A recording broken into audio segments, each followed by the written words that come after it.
लेकिन इस बीच जिस तरह से बाबा बागेश्वर की ओर से ये हुंकार हिंदू राष्ट्र की लगातार भरी जा रही है और ये जिद क्यों आखिर पाले हुई है, ये भी दरअसल तमाम जो उन पर सवाल उठाने वाले हैं, जो विरोधी हैं, वो सवाल उठा रहे हैं। और हिंदू राष्ट्र की परिकल्पना से उनका मतलब क्या है, क्या वो परिकल्पना है, क्या वो व्याख्या है उनकी नजर में। तो उन्होंने ये कहा कि जब 5 करोड़ हिंदू तिलक लगाकर, तिलक त्रिपुंडधारी बनकर ऑफिस जाने लगेगा, ये मान लीजिए कि हिंदू राष्ट्र हो गया है हिंदुस्तान। एक रिपोर्ट आपको दिखाते हैं।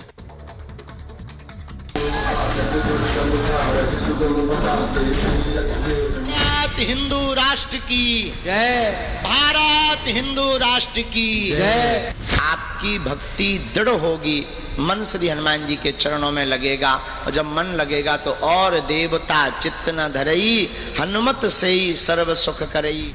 बाबा ने ठाना हिंदू राष्ट्र है बनाना, महायज्ञ में संकल्प, कण कण में सनातन। बागेश्वर धाम के पीठाधीश्वर धीरेन्द्र शास्त्री ने ठान लिया है, प्रण ले लिया है, वो हिंदुस्तान को जब तक हिंदू राष्ट्र नहीं बना देते चैन की सांस नहीं लेंगे, फिर चाहे इसके लिए उन्हें कुछ भी करना पड़े। यही वजह है वो प्रयागराज में गंगा की पवित्र डुबकी लगा रहे हैं तो बागेश्वर धाम में महायज्ञ कर रहे हैं। इस बीच हिंदू राष्ट्र को लेकर बाबा धीरेन्द्र कृष्ण शास्त्री एक बार फिर मुखर दिखाई दिए। उन्होंने अपने संकल्प को एक बार फिर दोहराया, हिंदू राष्ट्र के लिए एक बार फिर अपनी आवाज बुलंद की। बाबा धीरेन्द्र शास्त्री ने कहा, जिस दिन 5 करोड़ हिंदू माथे पर टीका लगाकर दफ्तर जाने लगेंगे, ये देश हिंदू राष्ट्र बन जाएगा। बाबा ने हिंदू राष्ट्र के लिए जन सहमति की भी बात कही। तुम्हारे लिए ही बोलते हैं ताकि तुम्हारी आने वाली पीढ़ी गौरव के साथ कह सके कि हम हिंदुस्तानी, हिंदू राष्ट्र के वासी सनातनी हैं।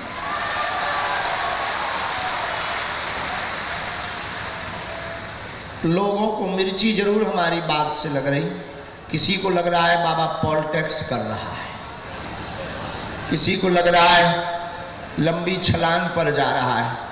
याद रखना, धर्म पति है, राजनीति पत्नी है। राजनीति से धर्म नहीं चलता, धर्म से राजनीति चलती है।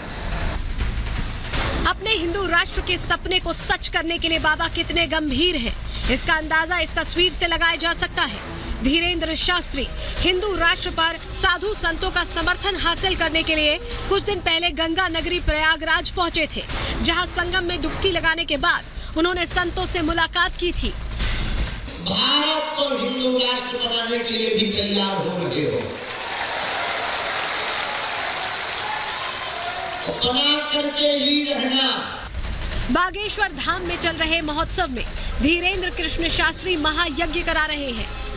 ये नव कुंडलियां अन्नपूर्णा महायज्ञ बागेश्वर धाम में विश्व कल्याण और हिंदू राष्ट्र की मनोकामना के लिए किया जा रहा है। लेकिन बड़ा सवाल ये है, बाबा धीरेन्द्र शास्त्री ने अचानक हिंदू राष्ट्र की ये जिद क्यों पाल रखी है? वो क्यों हर हाल में अपने हिंदू राष्ट्र के सपने को सच करना चाहते हैं? धीरेन्द्र कृष्ण शास्त्री नागपुर में अंधश्रद्धा निर्मूलन समिति के पदाधिकारियों के साथ चमत्कार को लेकर कथित तौर पर हुई तकरार को लेकर सुर्खियों में आए थे। धीरेन्द्र कृष्ण शास्त्री पर आरोप लगे थे वो अंधविश्वास फैलाते हैं और वो नागपुर में अपना कार्यक्रम पहले ही खत्म करके चले गए थे। इस दौरान कई लोग शास्त्री के समर्थन में तो कई उनके विरोध में सामने आए थे। हालांकि धीरेन्द्र शास्त्री ने कहा था वो कोई चमत्कार नहीं करते हैं, ये सब उनके गुरु और हनुमान जी की कृपा से होता है। इसके बाद से हिंदू राष्ट्र को लेकर धीरेन्द्र शास्त्री ने मुहिम शुरू कर दी थी। तुम हमारा साथ दो, हम हिंदू राष्ट्र बनाएंगे। तुम हमारा साथ दो, हम हिंदू राष्ट्र बनाएंगे।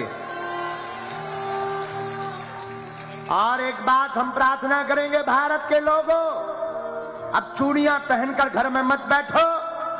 ये केवल बागेश्वर धाम पर उंगली उठाने की बात नहीं, प्रत्येक सनातनी पर उंगली उठाई है, अब बाहर निकल करके बताना ही पड़ेगा। बाबा की इस मुहिम को लेकर अब मौलाना शहाबुद्दीन रजवी बरेलवी ने हमला किया है। उन्होंने मुसलमानों से बागेश्वर धाम न जाने की अपील की है। मौलाना शहाबुद्दीन रजवी बरेलवी ने बाबा पर देश तोड़ने की योजना बनाने का आरोप लगाया।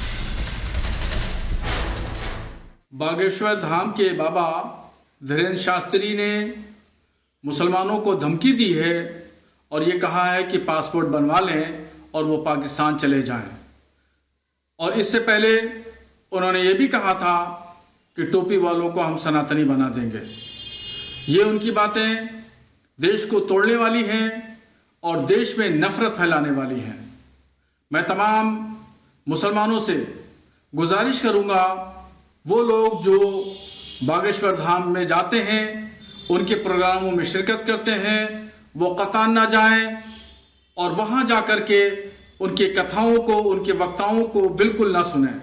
इससे ईमान कमजोर होगा। बागेश्वर धाम मध्य प्रदेश के छतरपुर जिले में है। ये भगवान बालाजी को समर्पित स्थान है।